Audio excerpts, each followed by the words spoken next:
This is Grumpy SEO Guy, episode 33, SEO tactics that don't work anymore because spammers ruined them.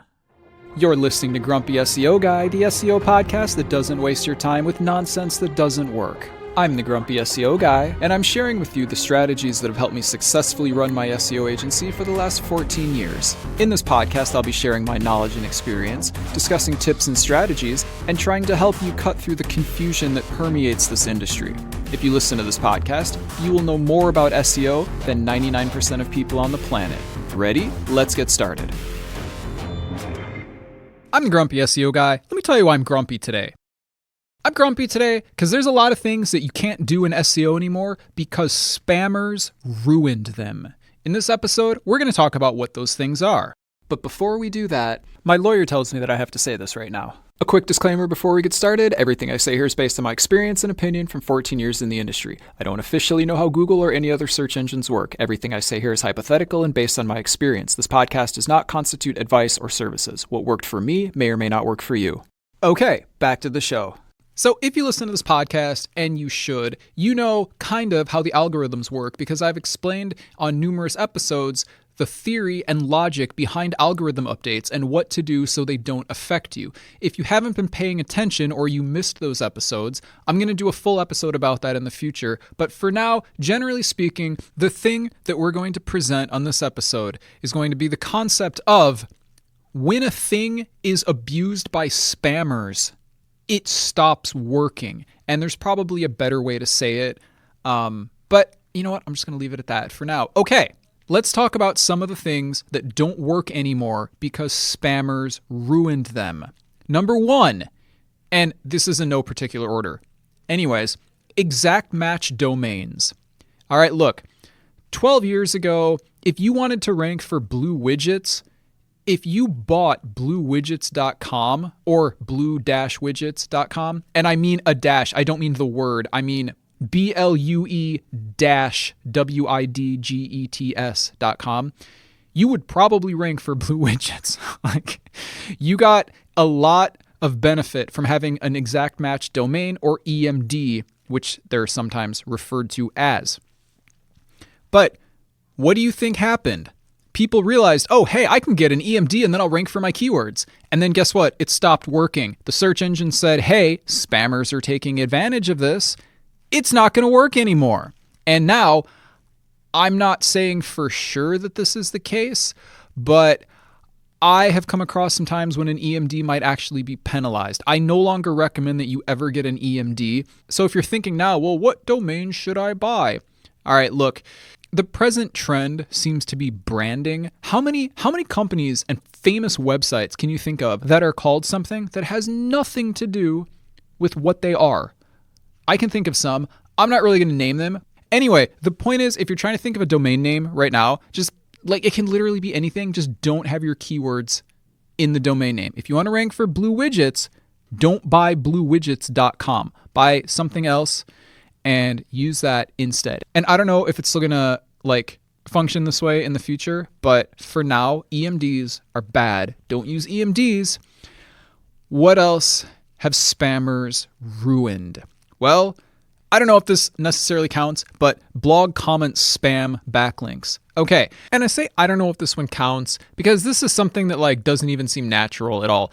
For some of the things we're going to talk about, for example, EMDs, the argument could be made that it could look organic, okay? If you're selling blue widgets, it might make sense to get bluewidgets.com. Don't get bluewidgets.com, obviously it's not going to work for you, but it might make sense that you would purchase blue widgets on a website called bluewidgets.com. That might make sense, okay? But blog comment spam, it never made sense, and I'm going to explain why. Let me explain what this is if you don't know what it is. Okay, you have a blog, right? And there's posts and people can comment on the post, right? And what do you do when you put a comment on a blog? You put your email address and you put your name and you put a link to your website, right? And then you put your comment. Those are the sections you have to fill in, right? So what did people do? They started writing programs that would post spammy comments on all these blogs and use the URL that they wanted to link to as the URL of the person doing the commenting. So what's the problem with this? Well, there's a couple things. First of all, one of the questions that I ask you on this podcast is, would this ever happen organically? Okay. And by the way, we have a whole episode on this, but if the answer to that question is no, then you probably want to avoid whatever the thing is. Okay. So let's talk about blog comments for a second. Is it possible that you would ever post a blog comment with a link to your site? Of course you might do that. That makes perfect sense. Let me ask you a question. Is it possible that you would ever post 1,000 blog comments with a link to your site? No, that would never happen. Nobody would go find 1,000 blogs, read the articles, comment on them, and put their website in the section for the comment. That would not happen, okay? So 1,000 blog comments is very unnatural. It would not happen. It's spammy. And especially, it wouldn't happen in like a short period of time. These programs that do the blog comment spam, they do it very quickly, okay? By the way, that's a good way to negative SEO somebody. I'm not telling you that you should negative SEO anybody. You shouldn't. But that's one way that this process of negative SEO can be done. Anyway, the point is, you would never post on 1,000 people's blogs in like a short period of time. That wouldn't even happen. I don't care like how good you are at interneting. That would not happen. Okay. So super spammy, unnatural, and the search engine said, wait a minute, this is spammy. Okay. Keyword stuffing. Now, all right, you guys, keyword stuffing has been around since like the beginning of search engines, because a long, long time ago, before Google, the way to rank a website was essentially to keyword stuff it. And I've explained this very precisely on other episodes. So the short version is this. If a search engine has no concept of authority, okay, the only way it can tell relevancy is by seeing how often a keyword appears on a site. If your website talks about blue widgets once, and my website talks about blue widgets 4 times, my website is probably more relevant than yours for blue widgets, okay? So what do you think happened? People just started putting the keywords over and over and over again. Blue widgets, like hundreds of times at the bottom of their page, right? And that page would rank number 1 for blue widgets. Now I'm talking like, this is like early SEO. This was earlier than Google, okay? But anyway, you can't do it anymore. That's why I say don't use what people call SEO content, which is like, blue widgets are blue widgets. They are widgets and they are blue. If you have blue widgets and your friends have blue widgets, you can say that you and your friends both have blue widgets. Like that kind of nonsense. It sounds terrible. It's obviously written to try and spoof relevancy. Don't do it. By the way, you'll get penalized for that. And you'll get penalized for blog comment spam. And you'll get penalized for EMDs, maybe. By the way, if you keyword stuff now, you get what's called a keyword stuffing penalty. And if you want to know more about that, go listen to episode 2, okay? In episode 2, I talk about 3 of the most common types of penalties. I also talk about negative SEO, and I talk about how to identify and how to fix and how to keep the penalties from happening in the first place. But you should probably not keyword stuff because it looks very unnatural. Okay, what else can't you do anymore? .info domains. As far as I know, and I'm not an official source for anything, but as far as I know, there has been at one point a penalty applied to all .info domains, and as far as I know, there are no other TLDs or top-level domain, which is whatever comes after the dot. So if you've got like .org or .net or .com or whatever, that's the TLD, okay? There are no other TLDs that have a penalty applied to all of them. Let me tell you why .info domains don't work anymore. Okay, before I do that though, let me ask you a question. Have you ever looked for something online and seen a .info domain in the results? I think I have once, and I don't remember what it was. You would think that I would remember it because I was like, whoa, a .info domain. But like excluding that, I cannot think of a time that I've ever seen a .info domain in the results, and I bet you have not either. Now, let me tell you why.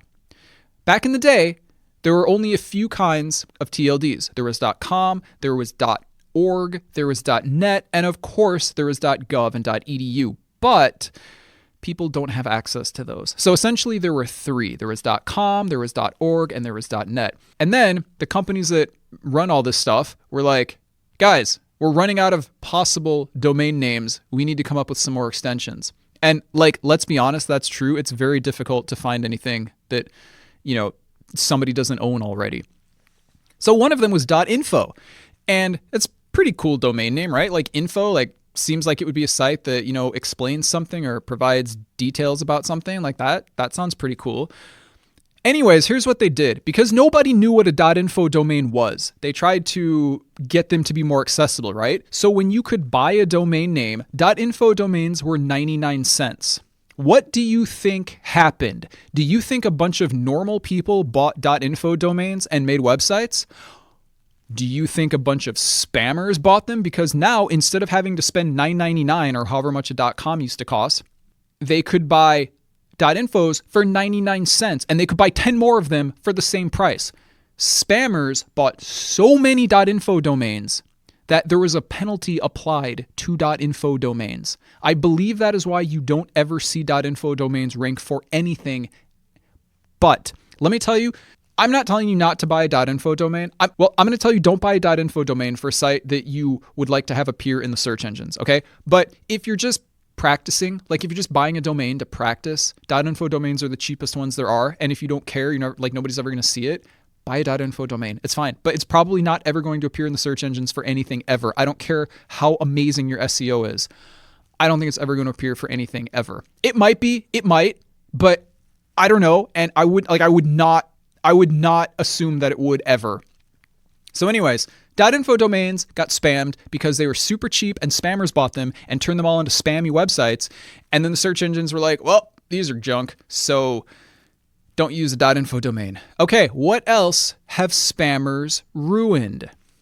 Forum profile backlinks. Now, this is basically similar to blog comment spam. Let me explain forum profile backlinks for you if you haven't heard of them. Forums. There's lots of forums on the internet. When you create an account on a forum, you have your profile page where you can say like where you're from or why you're on the forum or whatever. And sometimes there's a field where you can put an address for your website. Okay, well, that sounds cool. What do you think happened? A bunch of spammers wrote some programs that will go and create profiles on thousands of forums and put whatever web address you want in that website field. So what happens? You get thousands of backlinks from forum profiles and they happen very quickly and they all point to the same address. That sounds spammy. Would that ever happen organically? Of course not. Therefore, it got spammed. Thanks a lot, spammers. Can't do that anymore. So that's why forum profile backlinks are spammed and you can't use them. Just don't use them anyway, okay? What else have spammers ruined? Over-optimized anchor text. Okay. Let's talk about this because this used to be amazingly effective. As I've talked about in previous episodes, such as episode 30, which is about the difference between topical authority, which is just another term for relevancy, and authority, one of the ranking signals that a search engine looks at is relevancy. Now, relevancy just means what does a website discuss? That's literally all it means. Relevancy is used to determine if a website will appear in a search, okay? So, little highlight from that episode. Relevancy is, will my website appear in the search? And authority is, in the search results, where will my website appear? So, relevancy is, will my website appear in the search? And authority is, where will my website appear in the search? Okay? So, more relevancy is generally speaking better than less relevancy.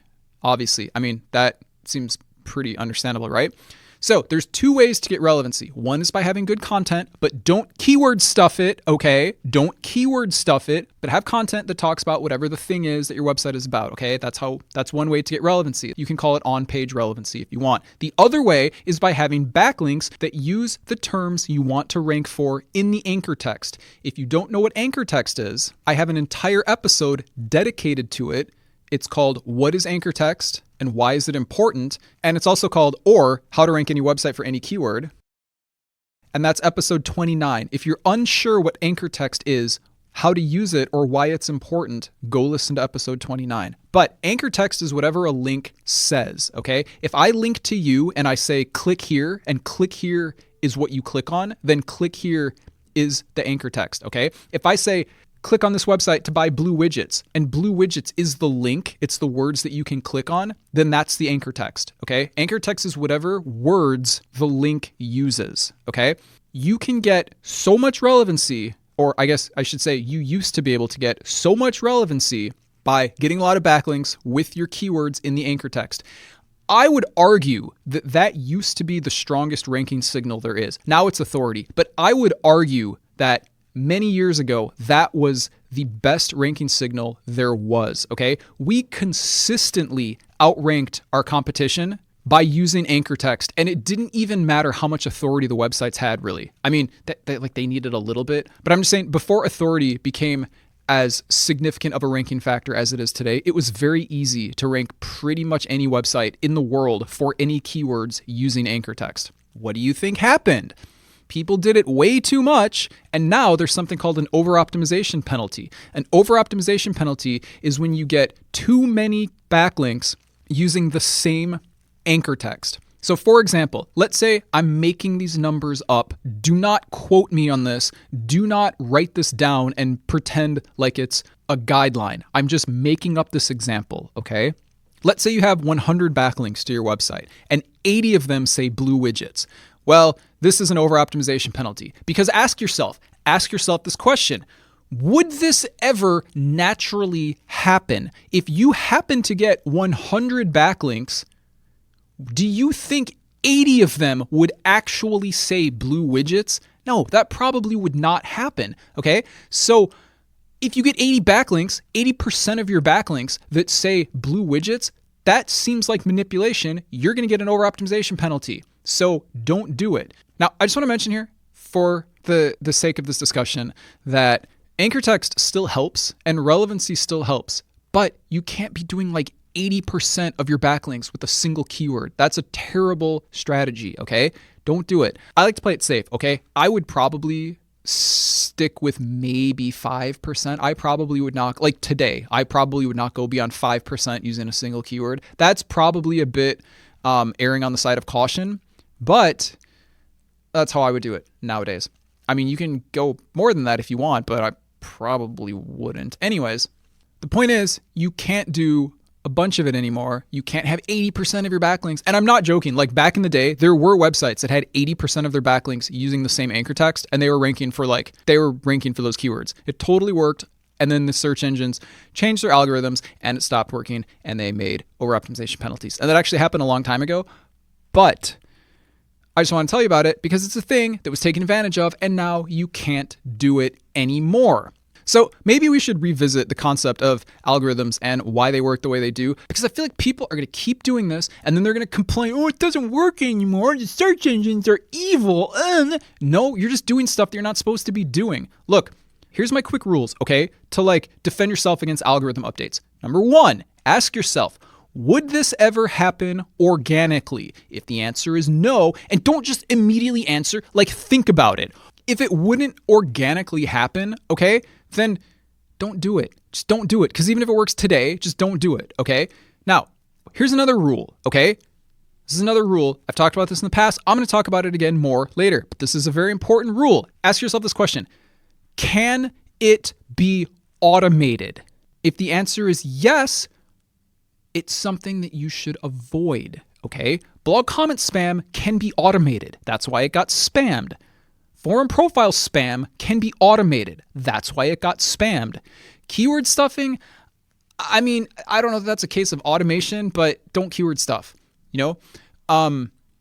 Anything that can be automated is going to eventually lose its importance, and you're going to get a penalty if you relied on it too much. And then you're going to post on Reddit, there's an algorithm updating, I'm not on page 1 anymore, and I hate the search engines. And then I'm going to ask you, well, what kind of backlinks did you build? And you're going to say, well, we did this thing, and I'm going to say, well, did you ever ask yourself, could that be automated? Or would that ever happen organically? And then you're going to tell me I'm wrong. And I don't get it. Anytime I post these rules on Reddit, people always tell me I'm wrong. They're like, that's not how SEO works. It's like, well, okay, bro, you're the one who just got a penalty. Please tell me more about how SEO works. I don't get it. Just don't do things that can be automated, and don't do things that wouldn't happen normally. I don't understand. These are literally the two most helpful things I could provide you. Like, 1, would this ever happen organically? If no, don't do it. Number 2, can this be automated? If yes, don't do it. I don't understand, because that's literally the most brilliant SEO advice I can give you. But anyways, let's keep going with this thing, okay? Because what do I always talk about? I talk about getting backlinks from authoritative websites, which is literally the number one thing. Well, the number 2 thing, because as I've told you, the number 1 thing to do is to avoid penalties. But the second most important thing you need to do is to get backlinks from authoritative websites. How do we do that? Can that be automated? I mean, probably, but getting backlinks from authoritative, that's hard work. You can't really automate that. I mean, well, somebody's going to say, well, if you're doing link outreach, you could automate the searching, you could automate the collection of the emails, and then you could write a program that would substitute in the keywords and the person's name and ask them for a link. Stop. First of all, that's not even what I'm talking about. Guest posting is dangerous and a waste of time. And link outreach is also dangerous and a waste of time. And I have an episode about that. It's called 6 Reasons Why Link Outreach and Guest Posting Are Dangerous and How Real SEO Agencies Do It Instead. It's episode 14. Go listen to it if you think link outreach and guest posting is a good idea. Okay, so let's ignore that for now, because I guess you could probably automate part of that process, but those aren't even good methods for getting backlinks in most cases. So let's not even talk about it for now. I'm talking about getting authoritative domains that you own and you control, so there's no shady nonsense happening on them, okay? Making them into legitimate websites and building backlinks to your or your clients' websites. That's the correct way to get backlinks. That's how you rank websites. Now, can that process be automated? Well, arguably, you could say that you could write a script that would search all of the domain auctions, okay? And by the way, if you want to know like how this process works of getting authoritative domains, go listen to episode 3, okay? But arguably, you could code a script that would search all the auctions, identify the ones that you want. I guess you could make a script that would bid on them for you, and you just put in your maximum or something. I don't know. And then I guess you could make a script that would develop them into websites, but they would have to all be unique from each other, because you can't have the same things on all your websites, because that's a footprint and then all of your effort is wasted. Don't leave any footprints, okay? And if you want to know more about footprints, go listen to episode 26, which is called The Problem with PBNs, and it's also called How to Avoid and Detect Footprints. The point is, getting authoritative websites to even get backlinks from in the first place takes time. After you win the auction, you still have to wait like a week to even get control of the domain, okay? So that takes a while. Building it into a legit website takes a while. Writing good content, and I'm not talking about generative content, okay? I'm talking about writing good content, takes a while, okay? These things take a while. We've been doing this for over a decade. I have never seen anybody automate it successfully, which is probably why it still works. But people always want to do it the easy way. Look, SEO is not hard, okay? But it takes a long time, and understanding the concepts can take a while, okay? Especially with all the bad information out there, okay? Because anytime somebody tries to learn SEO, what do? They find some nonsense online that says content is king, and it doesn't help anybody, because the most common question I get is something like, why aren't we ranking? We have great content. We've been writing content for 2 months, 3 months, 4 months, 5 months, 6 months, a year, whatever, 2 years. Why aren't we ranking? We have the best content. Well, you're not ranking because you don't have any authority. Well, what? I just heard that you just need content. What do you mean authority? Well, that's because pretty much every piece of educational information on the internet that discusses SEO is wrong. So I don't blame you for thinking that content is king. It's not king. It has almost nothing to do with anything. You get a little bit of relevancy from content, but ultimately, as I'm sure you've seen, you can have terrible content and rank just fine. So anyway, we kind of changed topics here. We were talking about things that you can't do anymore because spammers ruin them, and now we're talking about how algorithms work. But you know what? Those are actually the same things, because the reasons you can't do certain things anymore is because of algorithm changes that happened as a result of spammers ruining things. So I think we're done with this episode now. Thanks for listening. Don't forget to subscribe. And if you enjoy this podcast, please leave a review. It would really help the show out. I hope this episode was helpful. If you have any questions or want to suggest a subject for a future episode, you can contact me on Reddit. My username is Grumpy SEO Guy. You can visit the Grumpy SEO Guy subreddit, or you can email me at hello@grumpyseoguy.com. If you email me, please either whitelist my email address or check your junk folders, because I've been told that my replies are going into the junk folder, and it's probably because we're talking about things like SEO and backlinks, and I think those words will classify an email as spam. And if you want to support the podcast, because it's the best source of SEO information on the planet and it's free, you can do so at patreon.com/grumpy SEO Guy. And I will talk to you later. You're listening to Grumpy SEO Guy, the SEO podcast that doesn't waste your time with nonsense that doesn't work. Join us next Wednesday when we talk about a new way of thinking about SEO that could put you in the top 1%.